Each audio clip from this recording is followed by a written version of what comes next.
and looking at the audience, wherein the aspiring chartered accountants are also there, and even young professionals who have started their journey within different industries are also there. Some practicing chartered accountants are there from different parts of the world. So it's exciting. So myself and Sharad, we thought that we should break down our experience, or we should break down the four the whole progression of a finance professional into four um, important pillars as per the existing trends in the corporate world in different industries. So we will just run you through the presentation. So I think the first important pillar is the domain, the selection of the domain, which sets the right path for a professional to choose from. So Sharad, I think you can take them through this pillar, and then maybe we can progress. Yes. Once again, hi everyone. It's always good to connect on a platform like this, which is interactive and which is with so many professionals connected together. So, as Ravi mentioned, that this domain is a very important pillar. I can see that there are a lot of practicing chartered accountants here, and there are some students as well. Yes, and nevertheless, it's the people who are in the service industry. Today, the role of chartered accountants is just not limited to just the bookkeeping or the taxes. It's way beyond this, we can imagine. Industry is very important to select. People have their own choice and their own knowledge, skill sets based on which they select the industry. But I would say when the CAs or the finance professionals, when they start their career, probably it's initial time that 1 or 2 years, they're not very clear about what industry to join in. But once they progress in their career ahead, then things become very clear which domain they want to go into. For finance, every industry in the world needs finance people, be it a banking company, be it FMCG companies, or the cement industry, any industry, you name the industry, you name the place, and finance is there. So this is a good thing that there's a lot of scope for finance professionals, and especially who are very qualified, like the chartered accountants or other professionals. The choice of the domain is very important for two reasons. One, each industry is very different. So if you assume that you start with a banking industry, then you tend to gain a lot of knowledge about the banking sector. That helps you to sharpen your knowledge as you move along the career path. Similarly, if you are in the FMCG sector, for example, I've been in the FMCG sector for last 10 years. There are very specific business rules. There are very specific things that drive in the FMCG sector. So it's very important that you select a particular industry and you try to stick with them. It definitely helps you to increase your knowledge and also to contribute to the organization as you move forward. Once you selected an industry, once you decided, okay, you want to be in a banking industry or you want to be in an FMCG company, then it comes that the vertical where you want to be in. So to talk about the FMCG company, for instance, you might have different verticals. You want to be in the supply chain part, or you want to be in the commercial, or you want to be in the financial controlling. It's up to you again. Therefore, the vertical plays a very important role. Now, the one important key element that I would like to talk about is, for a finance professional, it's always good to be a versatile person, which means that you have an experience in different verticals. Be it any company, there are always 5 to 6, a minimum that I can think of, that you will have different verticals. To get an experience of all the verticals over a span of, let's say, 8-10 years of your initial career, definitely helps you to scale the paths of the CFO that this whole webinar is about. So getting an overall knowledge of the different verticals is very important. Let me just bring one point here. Each vertical is a whole world in itself. What I mean is, a supply chain itself is a huge area. There are a lot of things that chartered accountants can do in the supply chain area. It's not that you try to do this supply chain role for, let's say, a month or two and then you're done with it. It's not that. It's a huge area, and probably you can spend something like 2 to 3 years and you still learn in that area. So that's the importance of spending time in different verticals. Apart from that, then comes the choice of business. Now, this is the last thing. Of course, it's not that important for the reason that you can have different companies to work with. There are thousands and millions of companies in the world that you can be a part of and you can work with them. However, there are specific choices that you might have. If you talk about me, for example, I might say that, okay, right now I'm working with Reckitt Benckiser, but I might have a dream to work with Unilever of the worlds. Similarly, if someone is working with, let's say, State Bank of India, he might be interested to join something like Citibank, or let's say Morgan Chase Bank, something like that in the US. So therefore, the choice of business also becomes very important for one to think about and have an aspiration to be in that organization. So now, probably, so this is about the various verticals and the industries that are available. The list is not going to, so this is not the exhaustive list probably, but this is just a guidance of how we can select a particular sector, a particular company, and then the rest is the world is open to you. So probably Ravi now maybe you can proceed with the other pillars. Thanks, Sharad. Ravi, just to interrupt you for just few minutes, just Sure. before you elaborate further, I would request all the participants to on their cameras, please. We do not want this session to be a monologue. We want this to be a more interactive session where we would ask the speakers more of a participative questions and more of the practical opportunities on the ground. At the end of the day, we all want to take away something from this session because we are investing of 1 hour's time.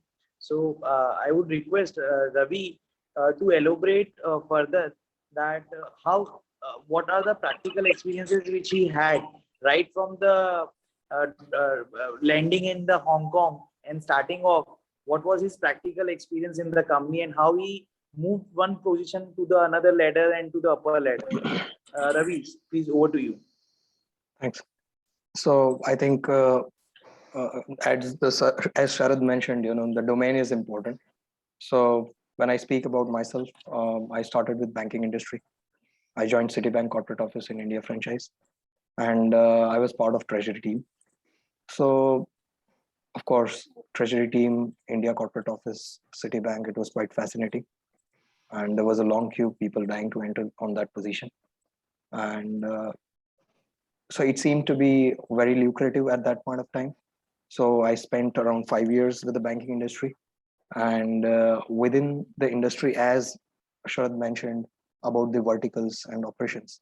So I moved across the desks. So just to give you a brief gist about it, I'm not going into details, but just to give you the perspective that how we move within the verticals. So when I started, I looked at subcontinents, which is Bangladesh and Sri Lanka, which is much more not very matured market as compared to India in terms of financial products. What they have, they are quite not matured. But the good thing about it is that when they are structuring a credit default swap for first time in Bangladesh, then we are part of it. So we get an exposure in every opportunity we get to have a Barabar. Yeah. Okay. So sorry. So basically, whatever opportunity we get experience about it, experience about different things and exposure about different products, however small it may be. And then I moved to India FX Desk, which is much more comprehensive, much more complicated, much more voluminous. And then I moved to Risk Treasury PNL. So Risk Treasury is kind of a bank within a bank, which deals with asset side and liability side. And then I moved to transfer pricing, asset liability management. So over the span of 5 years, I moved into the verticals. And then at the end of 5 years, at least you can say that you gain a lot of rich knowledge and experience to scroll through and move to different role altogether. So in my case, it was a bit different. So I started exploring myself and I moved from banking industry altogether and moved to fashion supply chain business. wherein I moved to Hong Kong around almost 5 years back. And then I started as a risk head. So my role was to develop the policies, structures around risk management within the company. But as the role progressed, I took upon the opportunity as a CFO for a couple of companies within the organization, along with risk management. And then I moved up the ladder in as a risk and banking head. So it was kind of a treasury management of $500 million US treasury. And apart from that, I was running as a CFO for 2 of the subsidiaries, which now moving up in the ladder. Recently, for last 8 months, I have been working as a CEO for Simple Approach. So now why I'm giving you the gist of my journey, that being a chartered accountant, you get a lot of things to do, not just accounting. Of course, as a role of a CFO, you get to look into statutory, internal audits, and other finance related functions. But there are other functions as well, which falls under you as a strategic and structural contributor to the organization, which helps you to diversify your role and you grow in the ladder. So that's where the second pillar stands for: diversity. So exploring the opportunity within the industry, exploring the opportunity within the organization. This is very important. Once you have selected the industry, if you love the industry, if you're passionate about the industry, or if you want to explore more, an industry is enough for you to explore the whole career of yours. So maybe it could be a banking industry, it could be insurance industry, or it could be any other financial sector, non-banking financial institutions, and it could be other industries like FMCG or IB or maybe fashion supply chain or any other supply chains. So within the industry, you need to keep moving so that you experience different roles and diversify your experience. Secondly, if you want to move within the organization, that is also important. So you do maybe 8 months, 1 year, 12 months time, depending on the product or department which you're handling. And you keep moving and you diversify your experience. That's how you gather knowledge and expose yourself to different opportunities. So that's on diversity. So Sharad, maybe you can take on the value add part. Yes. So where does chartered accountants play a role? So one is the P&L contribution. So we all know that we are the bookkeepers, but it's not that we're just a bookkeeper and we just take the accounting of the monies that's earned by someone else. It's not that today. So there are a lot of strategies where chartered accountants actually play a part of. From FMCG background, I can tell you that we do the gross margin variance analysis and we try to point out which brands we need to make investments, which brands investments will not yield money and where to cut the money and all that. So these are the strategies which helps to make the money. So right now I can tell you finance professionals earn a very high rating as far as the P&L management is concerned. Moving on to the process simplification, this is one of the subject which looks to be very passive. That's, okay, it's about simplification of a process, but it's indirectly related to a lot of savings in terms of the manpower, you might say, cash flows again, you might say. So this helps to change the organization in itself. So I can tell you, I was working in Dubai in one of the companies for about 2 years, and the issue in that company was that the structure was in such a way that it was creating a lot of delays in clearing a lot of transactions. The company hired a consultant, and which was again the chartered accountants were there in those as a part of the consultants. They simplified the process. So when I was in Dubai, there was a very confusing, complex process whereby 3 different entities were merged. Like Egypt was one, Saudi was one, and UAE was one. These 3 companies had different finance professionals working on different processes. What was done? The process was simplified. One common team was made, and that helped to gain a lot of benefit in all the 3 entities, be it Egypt or the Saudi or the UAE. So this is the power of simplifying the processes.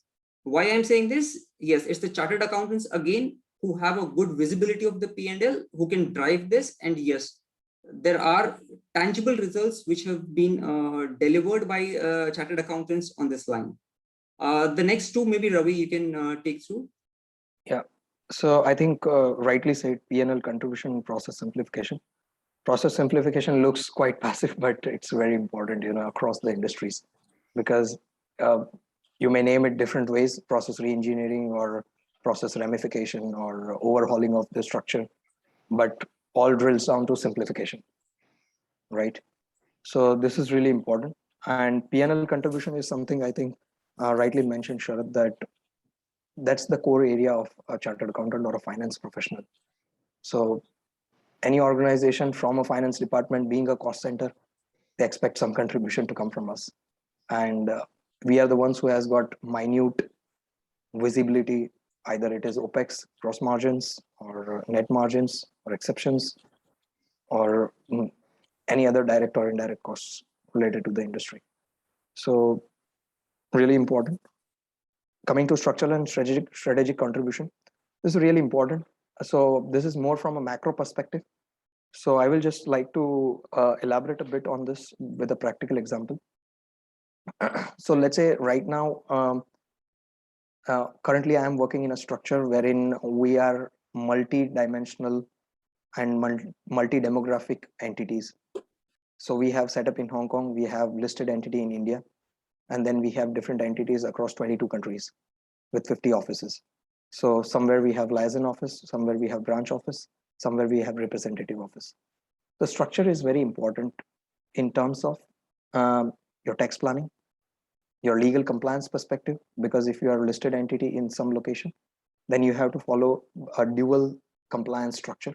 One is where if you are listed in India, you need to follow the rules and regulations and compliances as per Indian regulators. And similarly, if you are also having subsidiaries in Hong Kong, then you are being abide by dual regulatory authorities in Hong Kong. Similarly, depends on different locations. So like UK is a tax heavy structure, and US is a tax heavy structure depending on which county we are registered in. So the structural built up of an organization is really important. So I think some of the chartered accountants are in practice, and a lot of clients may come to them for consulting, that how do we structure ourselves, which country we can structure ourselves, and how can we help an organization to create a structure which is legally compliant, which is tax savvy, which is sustainable, which is compliant. So this is really important, and there's where chartered accountant can play a strategic contribution to the organization and help their clients either to structure it correctly in terms of company, in terms of the individual tax planning, whether the dividends to be routed through which entity or which country.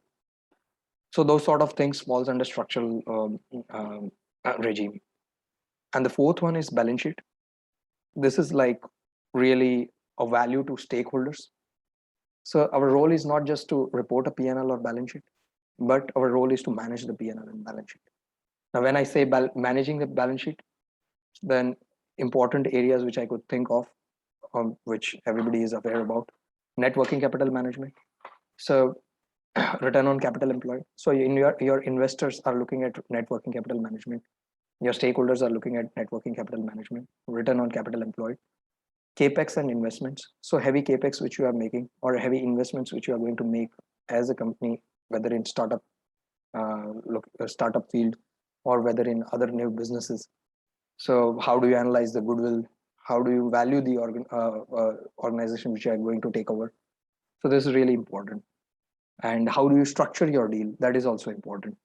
So I think net working capital management, I will just throw some light on the tools which can be used, or how we use the tools.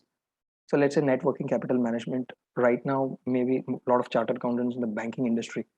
So the Indian financial markets or Indian products which we offer to our clients in India or Indian corporates are really diverse, but there are international products which are still not there in India, but are quite popular, and the money is available cheap in different regions. Could it be Hong Kong? Could it be uh, Singapore? So these are the two cheapest hubs which I can think of. But in terms of products, I will just like to throw some light on commercial banking aspect. Within commercial banking, so people are using factoring without recourse, which lightens your balance sheet. At the same time, you get the funds uh, um, at a faster rate and at a cheaper rate. And on the other hand, you have reverse factoring or vendor supply chain management, which is also working in different countries' sourcing locations. When I say sourcing locations, the countries which are export oriented countries. So those are the products which help you to reduce net working capital and utilize your banking facility in a very compact manner, so that you end up spending less amount of margin with your banks, and leverage the facilities in a right manner at a cheaper rate, and then contribute to your balance sheet. So these are really important aspects which I could think of. So the impact is straight away that if you value add to the organization, your value will be going up in the organization. It's very simple. So these are the three pillars, and the fourth pillar is all about skills. So Sharad, just allow me to cover uh, first few ones, and then maybe I will hand it over to you. Yeah. So skill set is important when you move up in the ladder. The technical knowledge, of course, is there; it's given. But what is important and required is people management skill, because when you rise above the level in the organization, you manage a team of 20 people, 80 people, 100 people, 180 people, even more. So how do you keep the team together? You interacting with different departments, different organizations, different stakeholders, whether internal or external. So people management skill is very important. People management skill includes uh, a lot of sub points. I won't go into details, but of course, anybody has questions, we can discuss about it later. It's a whole topic in itself. Then how a person sitting at leadership level or at a management level, um, what role does he need to play as a catalyst between the business, and then help the partner with the business to grow along. So this is really important, that how you become a catalyst or a partner with different partner units. It could be your internal stakeholders, it could be your external stakeholders, both. So internal stakeholders could be business side, your operations side, and you are sitting at a leadership level. So you need to strike out a balance, that how you get them going. Third really important thing is emotional quotient. Now the old days are gone, wherein um, it's a kind of a manager or a employee kind of a relationship, but it's more to do with emotional quotient. A lot of organizations are focusing on emotional quotients. At if somebody who is um, uh, really at a higher level, then you need to understand your whether it is your juniors or whether it is your superiors. You need to be very strong on emotional quotient.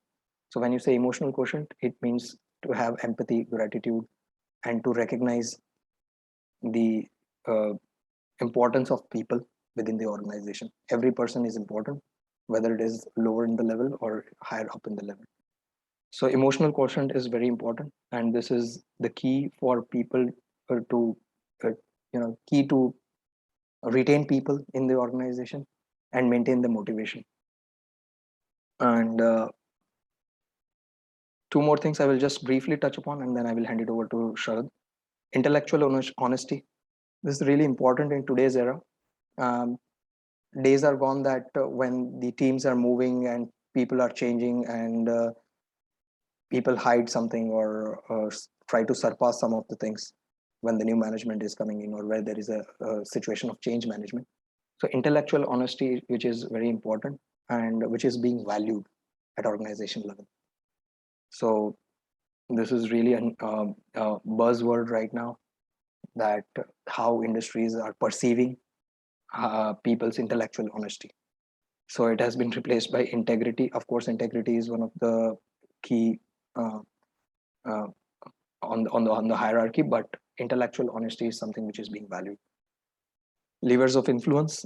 So this is really important, that now nobody can force anybody, right? So you are managing a big team, so you influence either by influence by facts, influence by negotiation, influence by persuasion.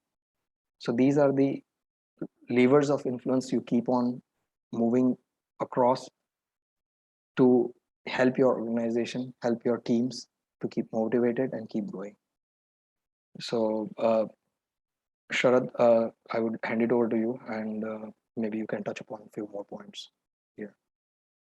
Yes, as rightly Ravi covered the soft skills part, which is very important. So there's one in the last, you can see the balancing health and the family life, which is very important, and the probability is important, because unless you have the balance, a good balance of your health with your family, everything that we've discussed, everything that we've talked about in the last 15-20 minutes goes for a toss. It's of no use unless this is managed in the right way. So that's the very important part. Now, apart from that, there's one point that I would like to touch upon. We do have skill sets. Okay, we try to learn as we move along, but there's one thing: we chartered accountants or the finance professions generally are a little slow, or we are a little lagging behind when it comes to technology. We don't try to get to learn a lot of technologies and get into a lot of software analysis and all that. So I would say now, as the times are changing, it's very important that we stay up to the date along with the technology as well. So just to give an example, for available, it's a BI micro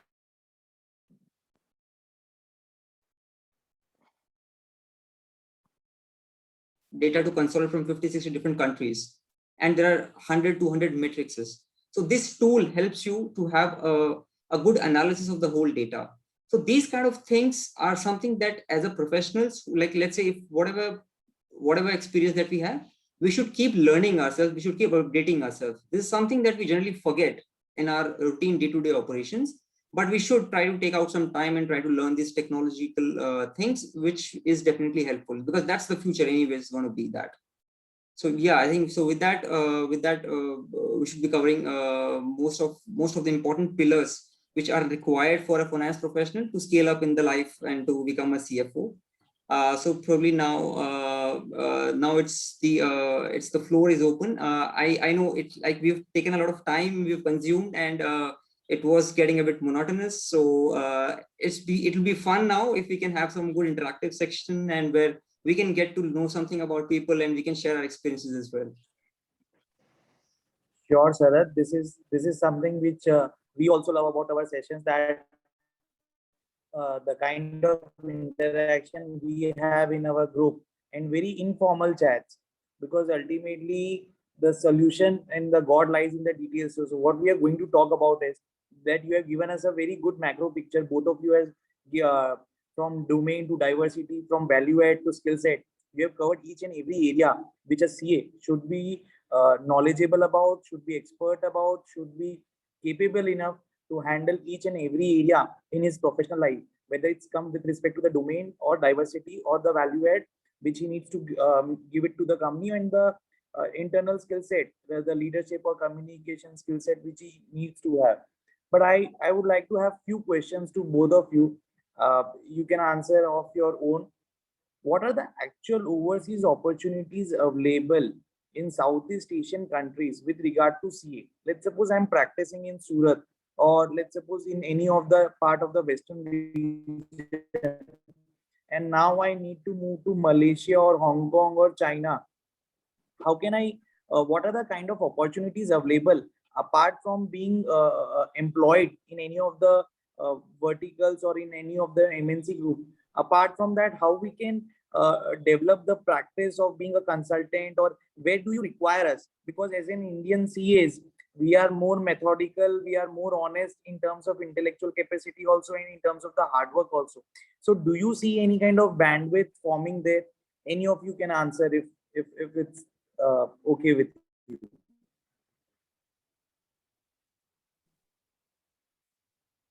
Ravi, you would like to answer that? Sharad, would you like to Yeah. answer this? Yeah. So, to start with, there are ample of opportunities for Indian chartered accountants. I was in Dubai for about 2 years. I can tell you, Dubai, lot of compliances, lot of practicing firms, they are Indians. They are owned by Indians. There are a huge number of Indian chartered accountants who have an office in Dubai, and they are doing extremely well. Now, what are the areas they're doing? They're doing the compliances. They are doing the opening of the new registration for the companies. They are doing a lot of investment activities for the clients. So, and now talking about Malaysia, Malaysia is a little different market. It's not easy for Indians to have a setup in Malaysia, to be very frank. For the reason being that there are a lot of governmental compliances, which makes it difficult for a person to have and work here. Having said that, it's very easy to get a working license and open an office here. It's not that difficult. But to get the clients, it will be something that I would say it should be an opportunity cost one should work out. And if person thinks that yes, with some amount of investment of time, he can invest some time, and definitely Malaysia is one of the places that can be explored. But I would say this should be one of the last locations to explore, but there are other overseas opportunities which are available for Indian chartered accountants to explore. So maybe Ravi can add for the Hong Kong experience now. Thanks, Sharad. I think you rightly mentioned, we do have offices in Dubai. We do have operations in Dubai, and we do have a huge operation in Hong Kong. So coming to Hong Kong and Surat, they have a special connection. So as you guys are aware that a lot of diamond industry people who are quite well settled and well established in Hong Kong, and there are many more who want to have their who want to have their presence in Hong Kong. So there's where Indian chartered accountants or Indian practicing chartered accountants can help them to structure something in Hong Kong. So I don't know about banking facilities, because to establish a banking facility, you may need a domain expertise of international commercial banking, different products. And if you gain that, or if you explore on that, that could be a huge opportunity, not across Hong Kong, but across globally. Actually, you can tap any market you want. But the whole thing is that even the simple plain vanilla activities, as you mentioned, that setting up a company, setting up a structure, setting up a bank accounts, setting up the basic company formation, even those ones are difficult for Indian business people, because they don't have visibility what are the compliances. That's where I think practicing chartered accountants can pitch in and can help them to set up the things. And I won't say about last 1 year, because last 1 year last 2 years Hong Kong is being like a cage. Nobody apart from residents can enter Hong Kong, and even residents are required to do 21 days quarantine. So we are in a different world right now. But in terms of ease of doing business, Hong Kong is one of the sweetest spot, and that is the reason it is still has got a bright spot globally, because of its tax structure. So corporate tax rates are here 16.5% for corporates, which is like, I believe it's one of the best regime to have in, where you pay the taxes and you are compliant, and you can do your business with ease with matured financial markets. That is the reason Hong Kong has got its bright spot, and that is the reason in Asia a lot of people choosing between Hong Kong and Singapore, because they have similar tax structure, but Hong Kong still being easy in doing business. That is the reason a lot of diamond industry people have came and set up in Hong Kong. So I believe in terms of practicing people, There is ample of opportunities for the local businesses and partner with them and then take them to different levels globally. And for people who are working within the different industries, whether it is banking or whether it is corporates, so I would say there are two ways to enter into any overseas market. One is either if you are working with conglomerates, you spend some time, maybe 6 8 years at least, rise up in a level, and then you move to a different location within the organization if it is a conglomerate. If it is Indian corporates who are having a diverse presence globally, then you can move within the Indian corporates. So these are the two ways you can move within the organization, within the industry, in overseas locations. So that's what I can think of. Abhishek. Hope I Ravi, you answered. beautifully, Ravi, you beautifully summarized that for practicing chartered accountant, there are two opportunities where you can visualize how they can help is they can help the local business to establish the presence in Hong Kong or Singapore with respect to the setting up of the companies and doing all the legal compliance. And apart from that, the kind of banking facilities and the products which are available in India and they are not able to leverage their balance. So that is another opportunity area which you look down as one of the major competitive areas which we can take help in Hong Kong. So this is a good news to all of the fellow members of our ICI who are listening to this program that these are the two major opportunities. As one who want to set up a businesses, either the local businesses or any of the MNCs wanted to establish in Malaysia, the tax structure and Hong Kong, the tax structures and the legal compliances are one of the things. And next is the banking facilities, which you can, which once again understood, you can develop the practice of that kind in that area itself. You can utilize the benefit of that. Sharad, I have a very specific question for you. That once you joined this racket, what was the practical experience that how did you make the impact on the profit and loss account, which you were talking about in the area of value add that you need to contribute at the end of the day to the profit and loss. So share us with some practical examples which you were able to deliver at the company. Yes, I will just share a very live example which I was working for the last 3-4 months. So there's something called supply chain financing. What happens is we negotiate with some specific payment term days with the vendors. Let's say we have agreed for 120 days of credit period. Whatever materials the vendor is going to supply to us, we will pay him after 120 days. That's an agreement. If now with supply chain financing, what will happen is, so I was part of the discussions which we have initiated with one of the banks. I would not be naming the bank right now because we are still to close the contract with the bank, but it's a global bank. What bank will do is bank will try to factor in the bills of the suppliers. So when the bank will factor in the bills, because it's an MNC bank, the rate of interest which bank will charge to the supplier is something close to LIBOR plus 0.6%. So it's within 1% of the financing charge per annum, with which the vendor will get the payment immediately. So what will happen is vendor delivers the material on, let's say, 1st of a month, he gets the payment by 3rd of a month. So he is getting his money with just 1% per annum of finance charges. So he's happy about it. All right. Now, what's the benefit to us? We pay the bank after 150 days or 180 days as per the agreement.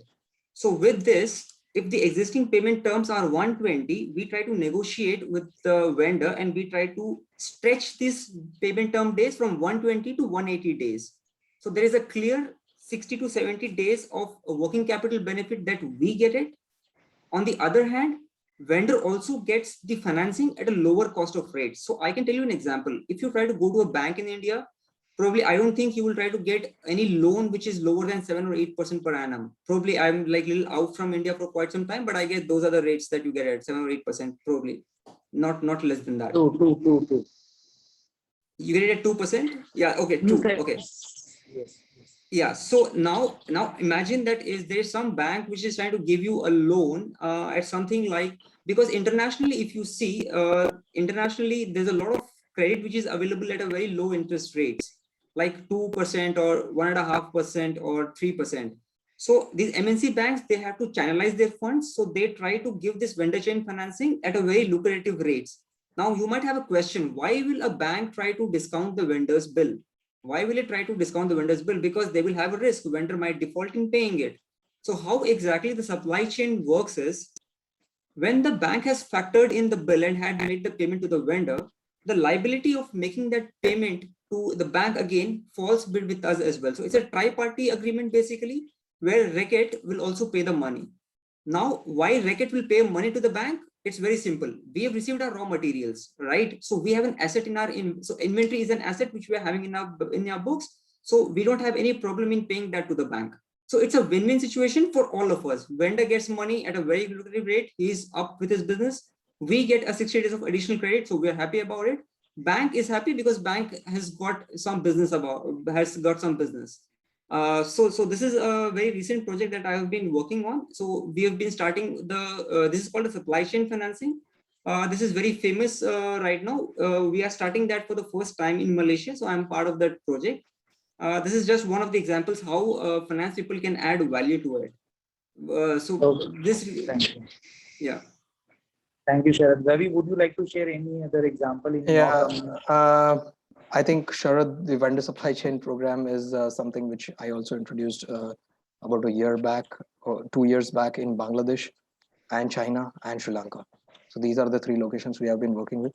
So as you rightly mentioned, that vendor gets payment at site, though we stretch his payment terms, and the facilities are written on our company's lines. So it's a win-win situation. At the same time, I think I will just touch upon one more aspect on the balance sheet side of it. That when we take, when a vendor factors the invoices on vendor supply chain program, he gets paid at site. But whereas the payment terms for us is still 120 days or 150 days. So my account payable is so my account is not yet payable. My payables to the vendor is not yet due. And at the same time, I have not taken the loan. The loan has been taken by the vendor because he submits his invoices and he agrees to discount his invoices against that facility.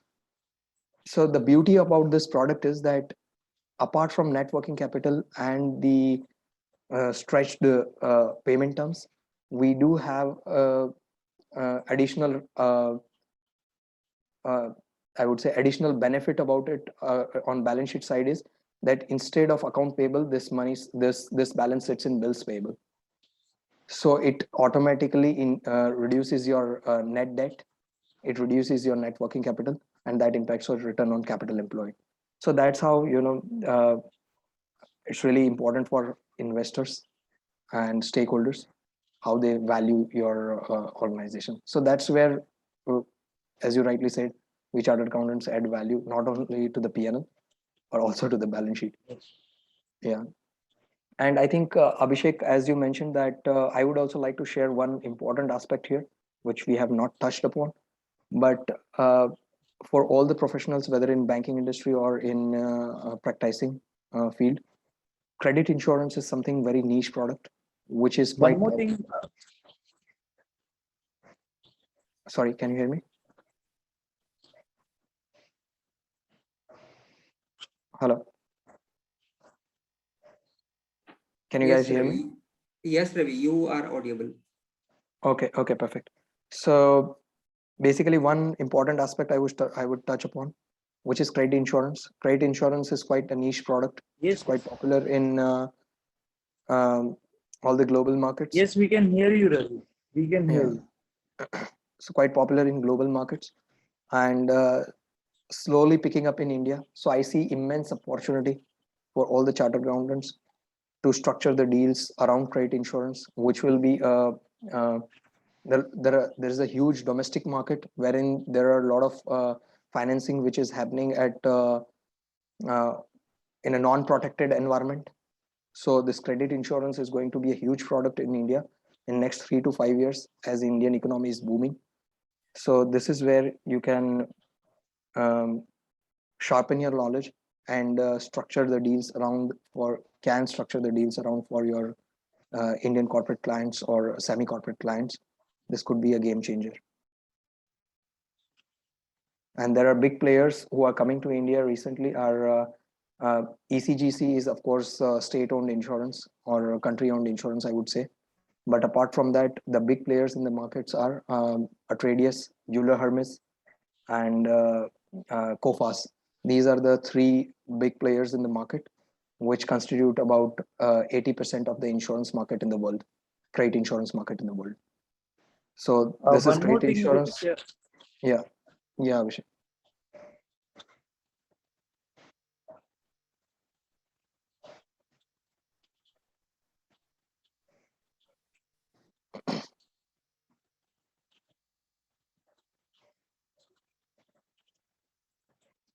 I think Abhishek, we lost you.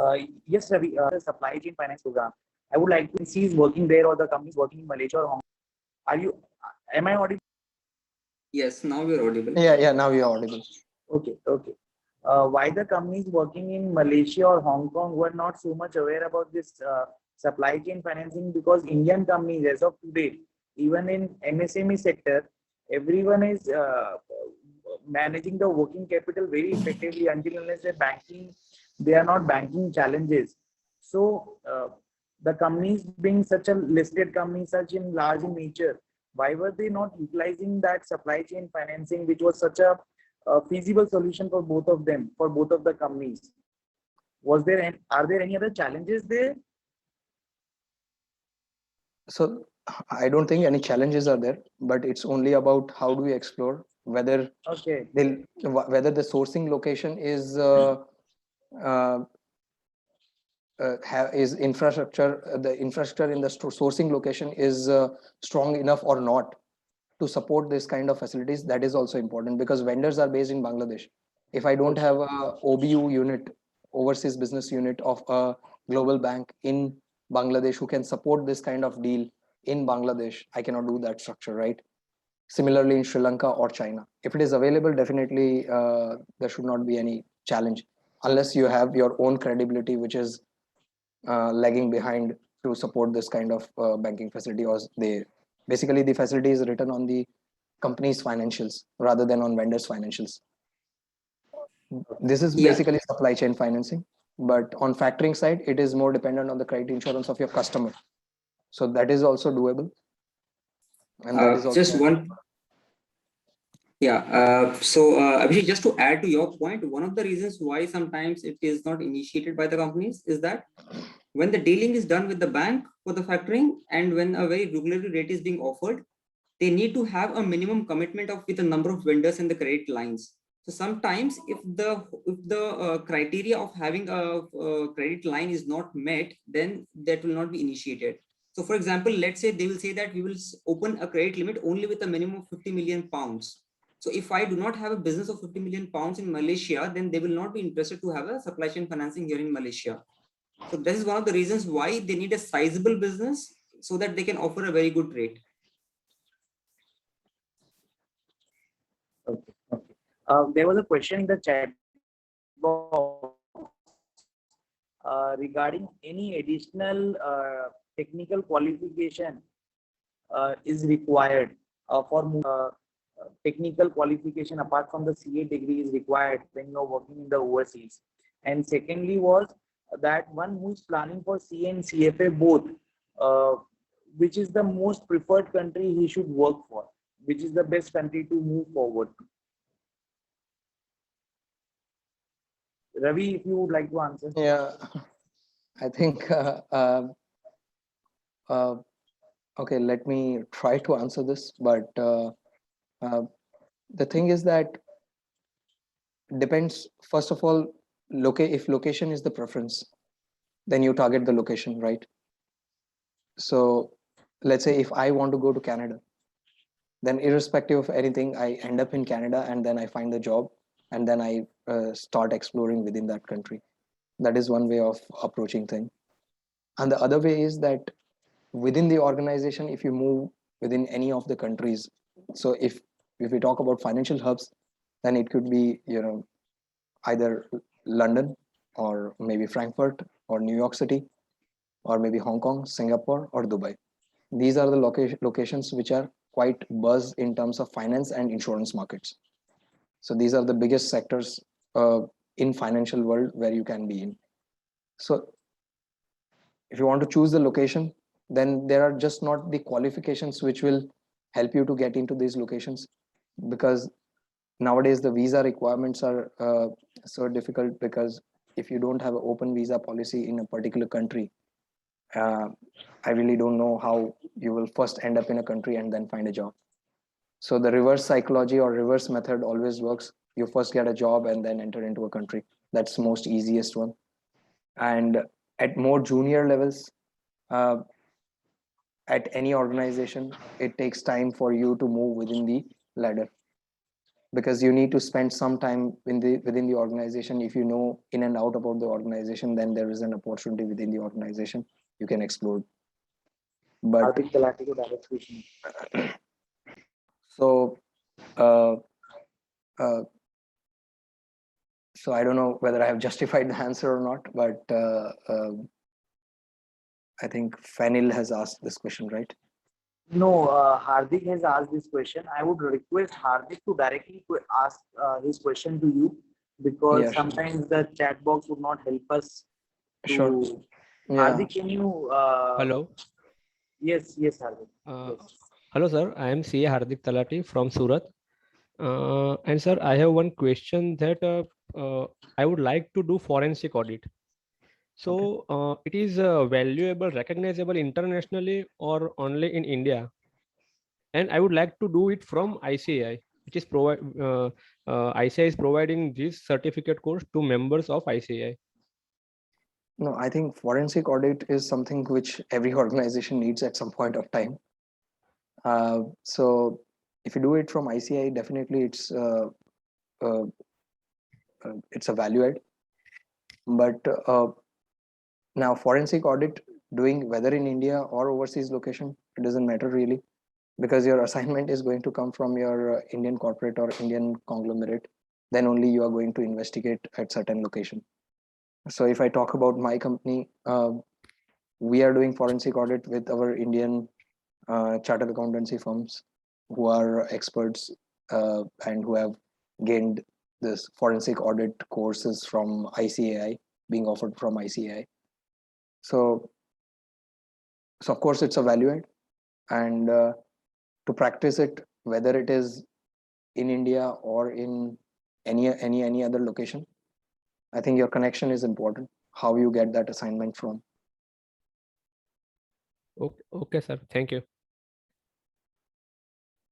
Any other member, if have their questions, they can ask. Sakshi, would you like to ask them directly? Yes. Am I audible? Yes, Yes. Sakshi. Yeah, sir. Actually, I had a question. Like, I'm in the initial years of my career, and through organization, I'm finding it a bit difficult to switch to a different country. And I have a few countries in mind. So I went through the process, and I could understand. What I understood was I will have to first apply for the PR of those countries, and then only I'll be able to get a job there. For example, in Australia or Canada. Uh, so is there any other way that I can get a specific degree along with CA and can get a job from here and then move to that country? Sharad, Yeah, would you yeah, like I will try to answer that, Sakshi. So Sakshi, on your question for the PR, so I will tell you there are some countries like Canada and Australia who are offering the PR kind of basis of citizenship. But that's something that's a very different program. That's not for the professionals. It is for the professionals, but it's not that you can you have some degree and you will be recognized when you go there. I would say, so you don't need a PR first and then find a job. What you can do is, one of the ways is you join some MNC company in India. If you do well, you move up the ladder, then automatically you get a foreign posting. And when it happens, the foreign company will give you a sponsor. So that company will become a sponsor for you, and then you will be able to go there. So I think it should always be, target should always be like that you get a company which is a sponsor for you and then you move, rather than you applying for a PR and then moving. Okay, so on the PR process, I know a little bit about the Canada PR process. They have some, I think 1 million vacancies every year, and they have a marking system. In the marking system, there are a lot of points which have a weightage. So your age will have a weightage, your degree will have a weightage, your family background will have a weightage. Based on that, they accumulate all the points and then they give you a PR. However, after going there, you don't know what you will do there. You're not sure whether if you like doing, let's say, internal audit, whether you get a job of internal audit. No, not sure. So that's why what you wish to do, you're not sure. You just take a PR and then you go. So I don't think that's a desirable way. That should be something that we should be looking at. The target should be to join some good Indian company, good MNC company, acquire some knowledge. And there are two different ways. Let's say if your profile is very good, let's say if you have a very strong hold in the supply chain, then probably you can directly apply on the website on the MNC companies for an outside posting. They will, so there are a lot of companies who have an open hiring policy. They don't have any specific countries restriction. So a lot of MNC work on that fashion. However, as Ravi mentioned some time back, right now, a lot of companies are becoming, a lot of countries are restricting people from outside. So for example, when I was in Dubai, they have something like Emiratization process. So that means they give first preference to the local Emiratis, like who are the UAE residents, and then second preference comes to outside people. So these kind of policies right now, I'm sure it's there in Hong Kong.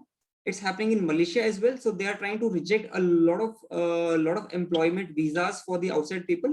But having said that, in the world, it's still open. You can go to any place. You can definitely find a sponsor and you can be working in those countries. So I hope this is what you were looking for. I think, Yes. yeah, Yeah, this helps very much. Thank you. yeah. Just to add, for everybody else's benefit as well, that I think Sakshi has raised a right question actually, because at early stage of career, everybody aspires to be in different location and in a right financial hub to be in to grow their career. But I would say that right amount of experience, if you gain, whether it is in India or in any of the organizations, this will help you to ride up in the ladder very fast, rather than going at a junior position in any country, in any organization. That won't help much, because it's different. Yeah. So within the organization, if you gain some experience and you know in and out about it, then you have counterparts who wants you, who are willing to get you in, rather than you showing your desperation to go there. So it's a different route altogether, and it will benefit you, and you will get your desired designation, you will get your desired role, which will help you to grow in your career. So that's really important, to spend some time in a conglomerate or an Indian corporate wherein they have multiple locations, as rightly pointed out by Sharan. Yeah, thanks. Thank you, Ravi. Fenil, would you like to ask any question to any of the speakers of today? No, sir. Actually, my question already got answered by Sarath, sir. Thank Actually, you. I am That's very also great. confused between whether to first apply for PR and then searching for the job, or whether to move from a sponsorship-based movement. Already got answer. Thank you. Thank you. I think this is one of the most important questions for today's youngsters who are CA professionals, that if they want to move out of the country, whether they should apply for the PR and start with the junior position. So I think one of the best answers and the best thing which Ravi has shared and Sharath has shared with us is that rather than joining at the low level, once you spend few years either in India or any other location and gain some experience, and then you move out of that location to your preferred location at the much better position, so you can avail both of the benefits, organizational position and the country benefits again. So so that is one good thing which yes, Sarath, would you like to add anything to it? No, I think you've covered it. Okay.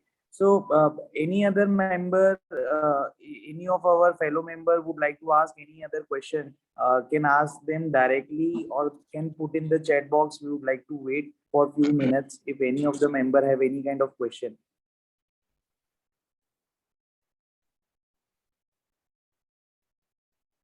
I think the questions have been answered very properly and we got very good questions. Now I would request both of our speakers to give in 2 lines about the concluding remarks and one thing, one challenge which they faced when they tried to do something innovative or something new in their company. Uh, what was the one of the challenges they faced and how did they overcome, and some concluding remarks in 2 lines. Ravi, to you, please. Thanks, Abhishek.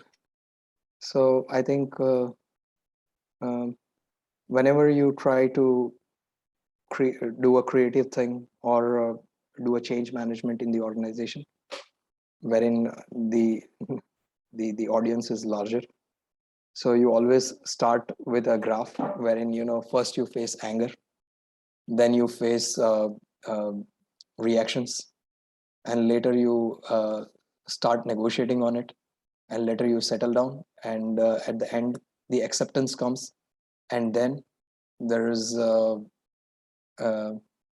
after acceptance it's a stage of simplification which happens.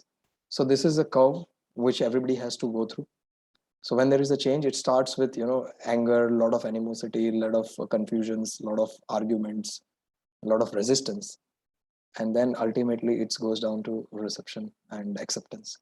So this is the change management graph, I would say, in whichever terms you see, whether it is implementing something in the organization, which is very core in any organization, and whether it is your own um, thoughts which you are fighting with.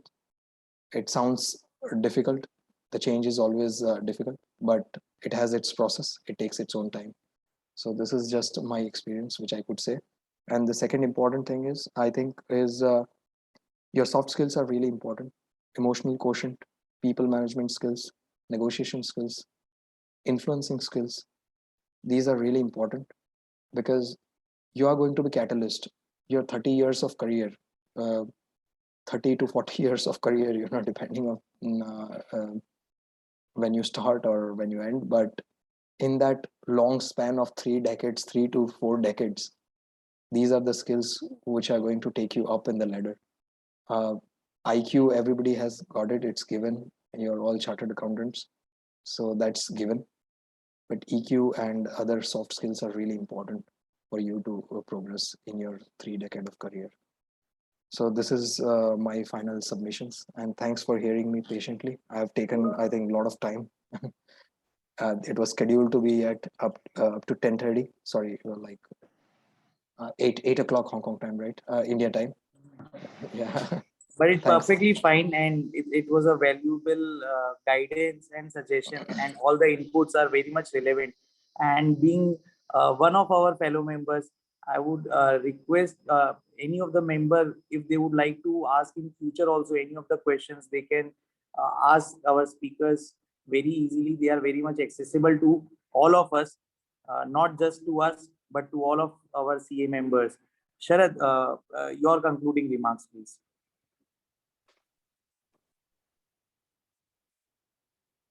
Shradyan on mute. You are mute, Sharad.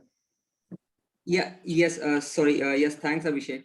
So there's one very interesting video I saw some time back on the TED Talks. What that video was about? That video was about, it was a study carried out by one of the person across a lot of universities, and they've interviewed some, successful people in the world. And they said that what is one thing which is required for a person to become successful? Someone said, okay, it's money, which is required to become successful. Someone said it's intelligence. Someone said it's hard work. So a lot of people said a lot of things. And when they did this study, it was, I think, a very good big sample they took. A lot of people they studied. One thing which came out common across all successful people in the world, that's grit. I will try to explain this grit in Hindi probably, if a lot of people are not aware what grit is. So grit is कि पीछे पड़े रहना, छोड़ना नहीं है किसी चीज को. So that's a grit. So a lot of successful people have this thing in common. Whatever they take up, they don't leave it. So this grit is something that makes you successful, whatever you are, whether you're in job or practicing or in practice, or whether you are taking care of family as well. So this grit is something that I would say to all the people who are watching this is something we should have grit in ourselves, and that's the only thing which will make us successful. That's the study, I mean, revealed by people who are successful in the world so far. Yeah, so that's my last submission. Thank you both of our speakers for today's session. It was very worthwhile session with regards to the kind of opportunities and very practical opportunities which you spoke about, and the kind of the skill set which anyone requires to be successful in a corporate industry in terms of a financial professional. And I would also like to thank all of the members who are present here to come up in such a large numbers, and those who have not left the webinars, because webinars ka time ja chuka hai, but still attending in such a good numbers and not leaving the webinars is amazing. And we would continue to do or bring out such CFO programs along with Ketul, who is the founder of Accounting Baba, providing hiring solutions. So we wish to do such programs in future for benefit of ICI members. And I would also request members to spread this message to their fellow members and take the benefit of these programs in such large numbers. Thank you, all of you. Sayonara for today. And thank you very much. Thank you very much, Sharad and Ravi, once again for being on this show. And thank you very much. It was you very indeed our good pleasure. It was indeed a great pleasure. Thank you. Thanks, Abhishek and Ketul. You have done it beautifully, well organized. And thanks for members for taking their time out. Really Yeah. grateful. Thank you. Thanks everyone. Have a Thanks, good day. Sharad. Yes. Cheers.